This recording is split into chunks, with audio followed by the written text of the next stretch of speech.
Assalamu alaikum. Dear students, I am Ms. Teba Abdul Latif from Department of Nutrition and Dietetics, Rana Liaquat Ali Khan, Government College of Home Economics. The topic of my lecture is food spoilage and food safety, which is part of the course Meal Management and Food Preservation, which is offered in 12th grade.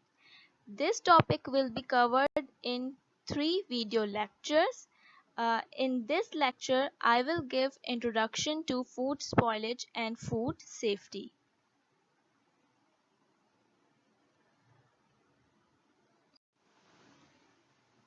In this lecture, we will be discussing food spoilage, types of foods considering the ease of food spoilage, and factors that cause food spoilage. Before starting lecture मैं ये चाहूँगी अपने students को recall करवाना कि अक्सर जब भी घर में कोई फूड आता है आप देखते हैं कि कुछ दिनों बाद उसका कलर चेंज हुआ होता है या उस पे वाइट या कोई डिफरेंट कलर की जो है वो मोल जिसको उर्दू में फफोंदी जो है वो कहते हैं वो लगी हुई होती है। ठीक है, तो ये सारे जो चीज़ें हैं, ये सारी जो निशानी हैं कि इसमें आपको ये नज़र आ रहा है कि फूड जो है वो स्पॉइल हो गया है। ठीक है, इसका मतलब है कि फूड जो है वो अनएडिबल हो चुका है। अब आप अगर उसको खाएंगे तो उससे कोई डिजीज़ या इन्फेक्शन जो है वो हो सकता है। So what is food spoilage? Food spoilage is once food has been harvested, gathered, or slaughtered, it starts to deteriorate until eventually it becomes unfit for consumption. The deterioration is known as food spoilage.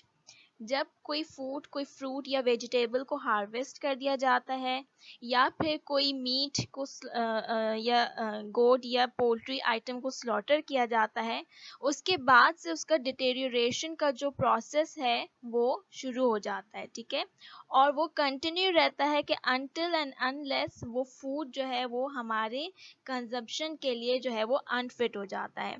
इस process को food spoilage कहते हैं। Okay, now we will discuss types of food considering the ease of food spoilage. कुछ foods आप देखते हैं कि उनकी शेल्फ लाइफ बहुत ज़्यादा होती है, आप उनको 1 महीने तक भी स्टोर कर सकते हैं। जैसे कि हमारे ड्राई फ्रूट आइटम्स होते हैं सारे, जैसे कि आटा हो गया, चावल हो गए, ठीक है, तो उनकी शेल्फ लाइफ ज़्यादा होती है। लेकिन कुछ फूड आइटम्स ऐसे होते हैं जिनको हम पेरिशेबल फूड आइटम्स में लेते हैं। इनको आपको किसी तरीके से फ़ौरन जो है वो प्रिजर्व करना होता है, अदरवाइज उनका जो फूड स्पॉइलेज का प्रोसेस है वो जल्दी स्टार्ट हो जाता है। ठीक है, तो according to ease of food spoilage, foods are divided into 3 types: perishable foods, semi perishable foods and non perishable foods. तो सबसे पहले पेरिशेबल फूड्स को डिस्कस कर लेते हैं। They begin to deteriorate almost immediately unless they are preserved in some way. ठीक है, फ़ौरन ही ये जो है इनके अंदर डिटेरियोरेशन का जो प्रोसीजर है वो स्टार्ट हो जाता है अनटिल एंड अनलेस कि आप उसको किसी तरीके से प्रिजर्व जो है वो कर दें। ठीक है, ये चीज़ जहन में होनी चाहिए कि फूड स्पॉइलेज का जो प्रोसेस है उसको आप जो है वो स्टॉप नहीं कर सकते, बल्कि अगर आप कोई मेथड अगर यूज़ कर रहे हैं तो उसके थ्रू आप उस प्रोसेस को डिले जो है वो ज़रूर कर सकते हैं। ठीक है, the examples of perishable foods are milk, meat, and some fruits and vegetables. Semi-perishable foods can be kept for several months in a cold place. कुछ आप एग्जाम्पल ले सकते हैं कि जैसे कि एप्पल्स हैं, पेयर्स हैं, ठीक है, इसके अलावा पोटैटोज़ हैं, अनियंस हैं, रूट वेजिटेबल्स जिसमें आ जाती हैं, उनको आप सेवरल मंथ्स के लिए स्टोर कर सकते हैं, लेकिन कोल्ड प्लेस में इसको स्टोर करना होता है। उसी के थ्रू आपकी जो है वो शेल्फ लाइफ इंक्रीज होती है। ये सारे फूड जो है वो सेमी पेरिशेबल फूड्स में आ जाते हैं जिनकी थोड़ी सी ज़्यादा जो है वो शेल्फ लाइफ जो है वो होती है।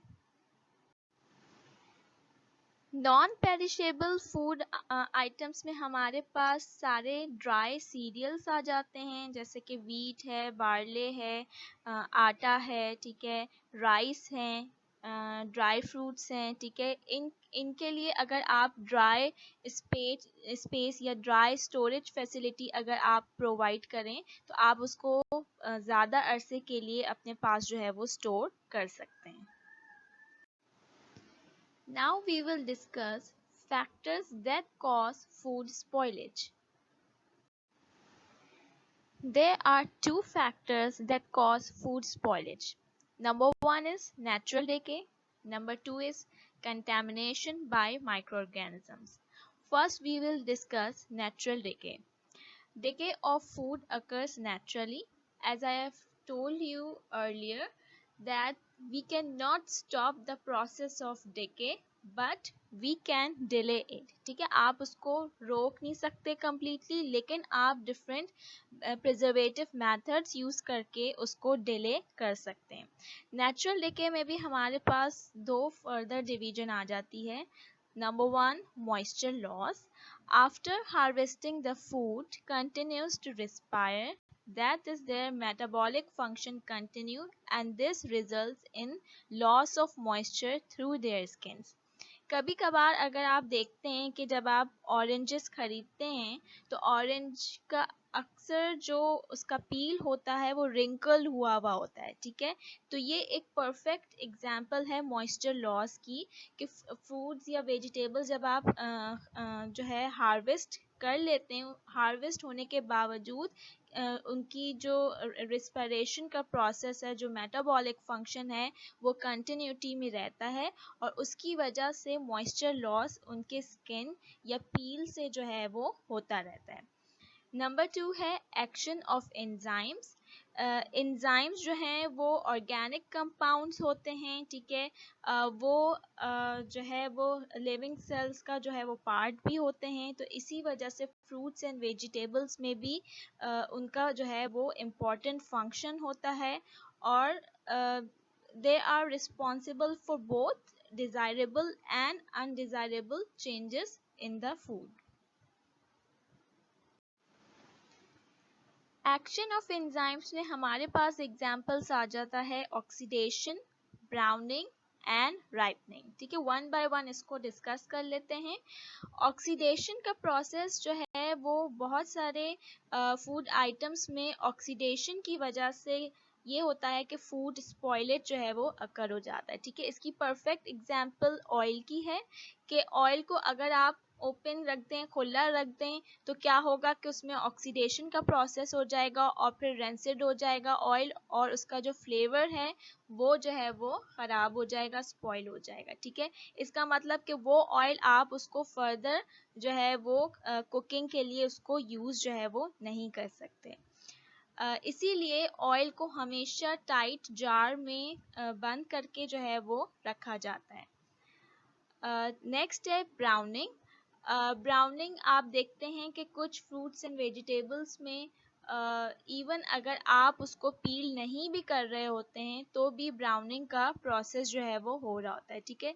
सबसे ज़्यादा कॉमनली आप देख लें कि बनाना, उसमें जो है वो ब्राउनिंग हो रही होती है, ठीक है। This browning is because of enzymes, कि उसमें एंजाइम्स मौजूद होते हैं और जो है उसमें कंटिन्यूसली उस एंजाइमेटिक एक्टिविटी की वजह से क्या हो रहा होता है कि वो बनाना को जो है वो उसका कलर भी चेंज हो रहा होता है और साथ में उसका टेस्ट भी उसको भी चेंज कर देता है। उसके बाद है राइपनिंग। फ्रूट्स आप देखते हैं कि बहुत सारे फ्रूट्स, अगर आप ग्रीन टोमेटोज ले लेते हैं, लेकिन आप देखते हैं कि कुछ अरसे बाद क्या हो जाता है कि वो रेड हो जाता है और फिर वो फर्दर डार्क रेड की तरफ चला जाता है। इसका मतलब है कि कुछ फ्रूट्स एंड वेजिटेबल्स ऐसे हैं कि जब आप उनको परचेज भी कर लेते हैं उसके बाद भी उनका राइपनिंग का जो प्रोसीजर होता है वो कंटिन्यू में रहता है और उसकी वजह से वो फर्दर स्पॉइलेज की तरफ भी जा सकता है, ठीक है।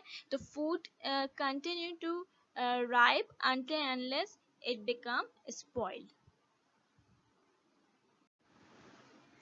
The second factor is contamination of microorganism.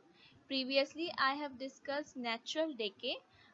जिसमें मैंने आपको बताया था कि हम उसको कम्प्लीटली स्टॉप नहीं कर सकते उस प्रोसेस को, लेकिन हम उसको डिले ज़रूर कर सकते हैं by using different preservative methods. Microorganisms, as you all know, are microscopic plants and animals which are single cellular, and these include bacteria, molds, and viruses. In my next lecture, I will discuss foodborne illness, which is second part of this topic. Till then, Allah Hafiz. Stay at home, stay safe.